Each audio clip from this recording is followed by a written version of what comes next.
Hi guys, it's John with you again. And we're doing the first update on the Italeri Land Rover 109 long wheelbase, kit number 6508 in 135th scale. So anyway, there's the box, and it's one of those side opening boxes, which I don't like to, especially when there's lots of loose parts like there was with this one. So what I did was I just got an old biscuit tin and put them into that.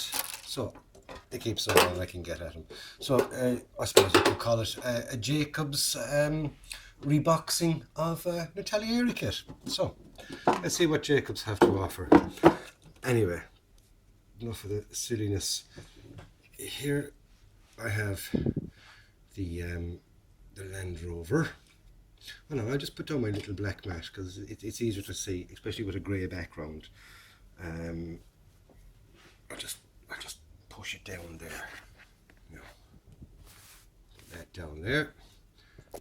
Wiggle that and zoom in a little bit. There we go, so it looks all nice. Now, here we have it, right? Fit wise, not the best, I must admit. It's not the best. It's kind of fiddly. Some lovely little suspension pieces and things. You start off like building that up, the exhaust system, the transmission, the brilliant. I frickin' forget what these things are called again. You know yourself. It'll come to me in about 2 minutes, the minute I finish doing the video. So like I said, this is the stage where I am at the moment, and I did a little bit of scratch building, as you can possibly see by the aerial at this side. I've put in an aerial mount with an aerial. So in the army, in the Irish Army, we had when we used to use these, there's two designations of for the Land Rovers and for Jeeps in general.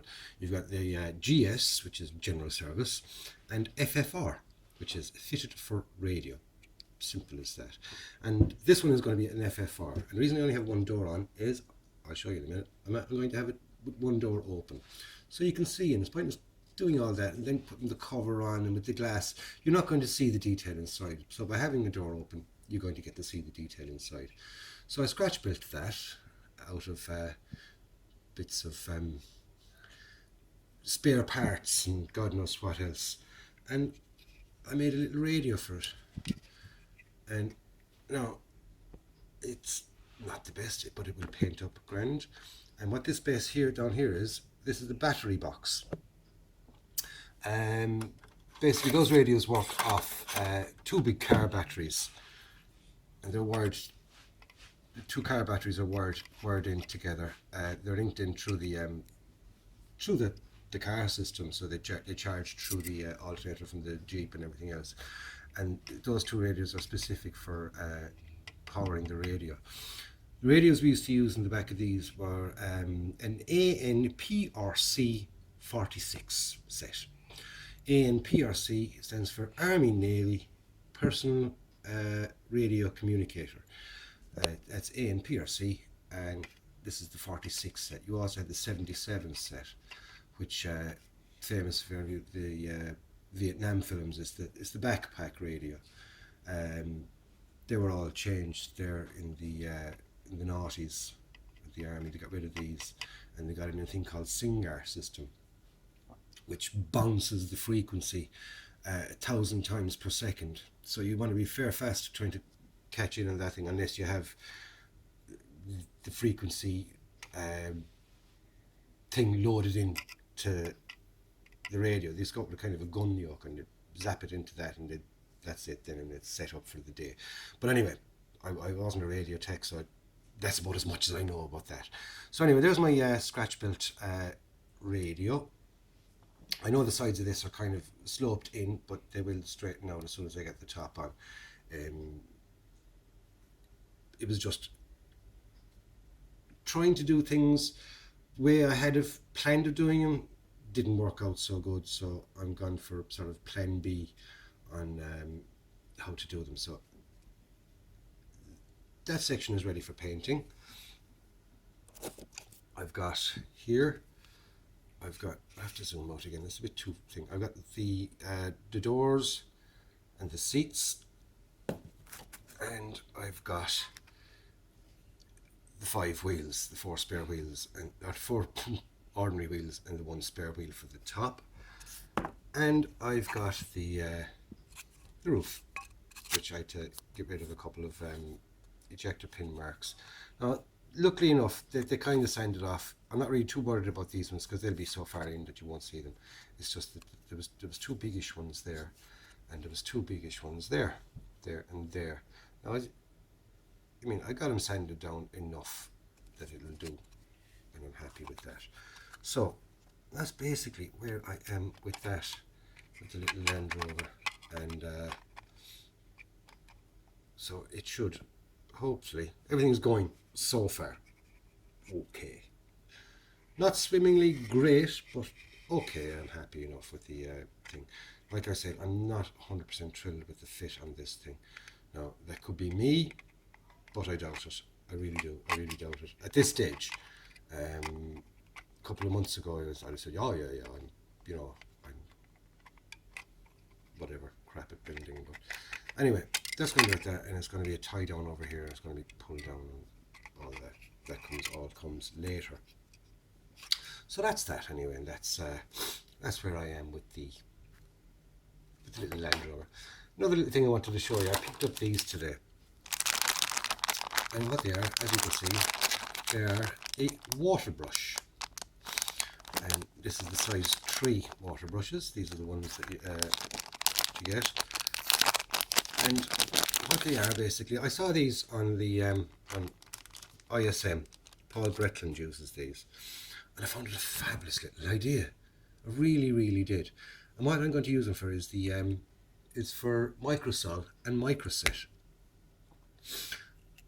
because you can fill these up with your microsol and microset, mark them off. I mean, I put 1 stripe on for the microset, 2 stripes on for the microsol. Which one you use first and which one you use second, simple basics. And you can throw them around the place, they're not going to spill. They work with the microsol and microset because Paul was the guinea pig for that one, and they've got their own little brush for application, and that will work absolutely fabulous for doing my decals, decals, transfers, stickers. So what I do, they're not expensive, but they're not cheap either, if you know what I mean. These were €8 each. I'm lucky enough that my daughter-in-law works in the shop when these are sold, so I got the 2 for a tenner. So I got them for a £5 each. So I was happy as a pig in shite. That was even cheaper than what Paul got his for, and they were local. I didn't have to go buying them on the internet, so that was I was happy enough with them. So there's me 2 little water brushes. I got 2, one for microset and the other for microsol, because I'm always terrified with these bottles. It's the height of them. I mean, there's slightest little thing and then they knock over. Plus, when you're using them, you're using a brush, and I'm always wondering, like, oh, I have to wash off the brush after using the one and then make sure for 2. And I don't want to go cross-contaminating and God knows what else. So what I'll do is I'll transfer these into the water brushes and I can work away from there. Like I said, this is not my idea. I'm not taking any credit for this whatsoever. It's purely down to Paul Bretland on ISM, and it's been kind of a running joke in the shows, as in, Paul, what you got in those brushes? And he's kind of explained, I think he must have explained it about 20 times for every show that they do on the Tuesdays and the Friday nights. Today being Tuesday, there'll be another show on tonight, and I enjoy watching those. There's a good bit of crack and banter and God knows what else. It doesn't suit everybody, but I enjoy it. So that's my update. Catch you up in the next one, lads, where hopefully at that stage I'll have these things base coated. Just checking down through reference photographs and things, and the differences between how they're painted up with the English Army and the British Army and the Irish Army. The Irish Army go for the kind of the not silver but aluminium flat aluminium look on the windows, also on kind of certain areas on the stripes along the side and things like that. Plus these are the British have them black, we have them in the grey, aluminium-y grey colour, and the same with these, that's black. Just chatting with a driver today, John O'Neill, and double checking on the colours of the seats, black. So it's going to be black and green, but I'm going to do the sides, the main body of the Land Rover in dark green, and the canopy in an olive drab. They're the colours that that we used. It was more of a dark green, like the old British Army green. It's not an olive drab colour. It's dark green. So that's the colour, and that's where I'm going with that. So stay tuned for the next update on that. I'll catch you up on that. Be good, be nice to each other. Oh yeah, if you're not already subscribed to my channel, subscribe. I like new subscribers. And don't forget to leave a like and or a comment or whatever, and don't forget to go, the old thumbs up, like I like them. So anyway, catch you up on the next one, guys, and stay safe, enjoy modelling, and most importantly, build something. Catch you up later, guys.